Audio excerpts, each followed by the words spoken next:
katapo sang KBP, kapisanan ng mga broadcasters sa Pilipinas. DYRL, Abyan Radio.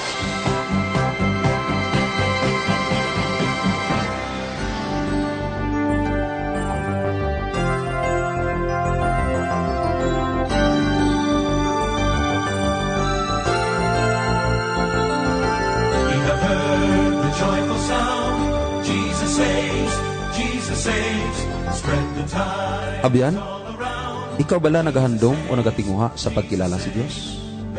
Yari ang sabat. Ang programa nga gintikuluhan, ang maayong balita sang ginharian.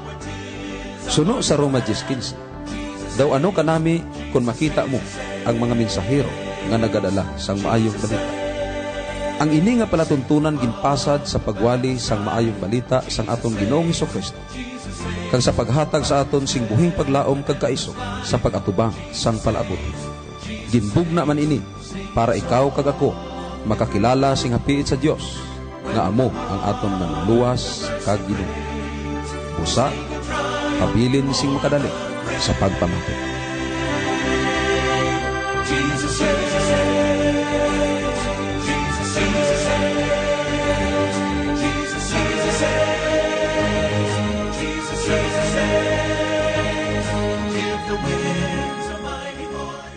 Mayong hapon sa taon nga mga kauturan kang mga kabyanan sa kanginan nga padayon nga nagapamati sa sining programa ang maayong balita sang ginharian sang aton Ginoong Hesukristo.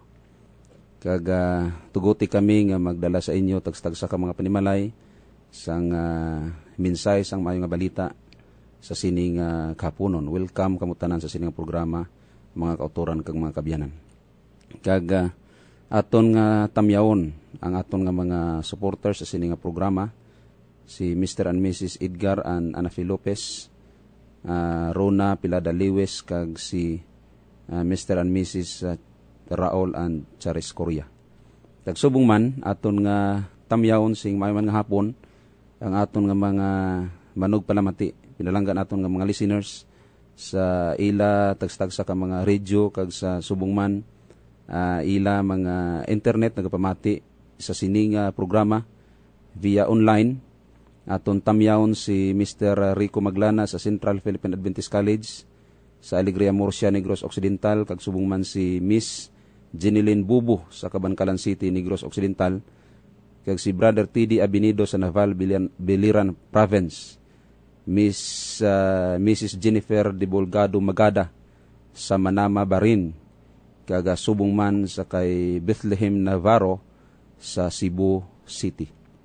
Silang aton nga mga masiling naton certified nga mga listeners sa sining nga programa ang maayo nga balita sang ginharian. Brother Joy, mayong hapon man sa tanan naton nga mga tagpalamati liwat kag aton nga mga bona fide listeners, Brother Chris, sa sini aton nga palatuntunan nga ginahimo kada Domingo aton gintamyaw sang maayo nga pagpamati kag maayong hapon si Mr. and Mrs.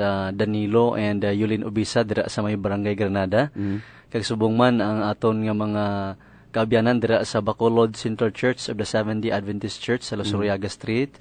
Sila nagahimo karon sang ilang board meeting, maayo lang nga pagpamati sa inyo tanan subong gid nga hapon. Kag subong man Brother Joy aton tamyaon man ara subong sa kadagatan ang akong nga classmate sang high school si Fritz Limpiado, nagapamati man sa aton nga programa. Pwede. So, aton ini sugdan, Brother Joy, sa isa ka pangamuyo. Akon gida pangabay kamo sa pagpagigupod sa amon samtang kita magapangamuyo. Labing balaan kag dalang panamon nga Dios nga tuburan sa amon kabuhi sa sini nga kahaponanon. Kami palapit kag nagadayaw sa imong ngalan kag nagapasalamat sa sining kahigayunan. Yes, Lord. Nga ginhatagan mo kami liwat sining panahon sa pagpakig-angot sa imo kag pagpakabalaan sa imong balang pulong. Salamat karon nga samtang kami magapamalandong sa mga pulong halin sa balang kasulatan amon masapon ang kamatuoran kag magkalipay kami sa pagkabuhi nga napasad dira sa imo nga mga pulong. Palangini amon nga mga pinalangga nga mga tagpalamati ihatag sila ang kalipay kag paghangop samtang sila karon nagapamati sining at amon pagpangalagid sa ila. Salamat sa imong Dios ning kaluoy. Ito ginamong tanan sa ngalan ni Jesus. Amen. So, Brother Joy, ang aton nga topic sa karon nga hapon. This is the continuation sang pila na ka mga Domingo nga gina-discuss naton ang dual nature sang aton Ginoong Dios nga si Jesucristo. So sa karon nga hapon aton tun-an ining topiko, the union of Christ dual nature. So aton padayonon ang ining topiko, ang continuation sang nagligad nga Domingo naton nga topic. Okay. Kaga aton na hibaluan, kag aton na balaan diri sa balaan nga kasulatan nga si Jesucristo may duha ka kahimtangan, Brother Joy. Dios non kag tawhanon. He is the God-man. Apang aton nga talupangdon nga ang incarnation nagalakip sang pagsuklob sang tawhanon nga kahimtangan sang anak sang Dios. Hindi kay ang tawo nga Hesus nagsuklob sang pagka-Dios. Ang movement diri amo nga gikan sa Dios kag nagpakatawo. Hindi kay tawo nga nagpaka-Dios. So amo na siya ang bali ang movement niya, no? Halin sa Dios nagpakatawo siya, hindi kay halin sa tawo nagpaka-Dios siya. So sa kay Hesus ang ining duha ka kahimtangan natingob sa isa ka persona. So ang iya nga person, ang persona ni Jesucristo, ginakilala naton nga he is the second person of the Godhead. Ang iya nga persona may dual nature, kag amo ini siya ang Dios non kag ang pagkatawhanon. So aton bantayan ang masunod nga mga ebidensya gikan sa balaan nga kasulatan. Mga abyan kag mga kauturan, damo nga mga pagtuon Brother Chris nga nagalakip sining dual nature ni Ginoong Hesus. In fact, may ara tatlo ka mga prominent fundamental beliefs nga nangin influensyado ini subong sa damo nga mga Christian believers, Brother Chris. Kaya ang Christianity subong nagabahin-bahin kag may lain-lain nga paghangop na hanungod sa kinaiyahan ni Ginoong Hesus. Now, I'll be sharing with you sining tatlo ka mga fundamental beliefs nga nangin popular karon sa mga Kristohanon nga pagtulunan, no? Kung ano gid bala ang nature o kung ano gid si Kristo Jesus. Now, ang first nga pagtuo amo ning pagtuo nga gintawag nila Nestorianism, Brother Chris, nga ang prominent benefactor si Nestorius, nga ang iyang siling nga si Kristo may two natures gid siya. Duha ka nature siya. Pero hindi siling two physical natures. Kundi ini nga two nature nangin isa kuno ni united in morality lang. Tuod sila, duha sila, pero nangin isa siya sa pangunaho sa moral, sa iyang moralidad. Daso naman ang monophysitism. Ang monophysitism, lain naman nga pangunahuna.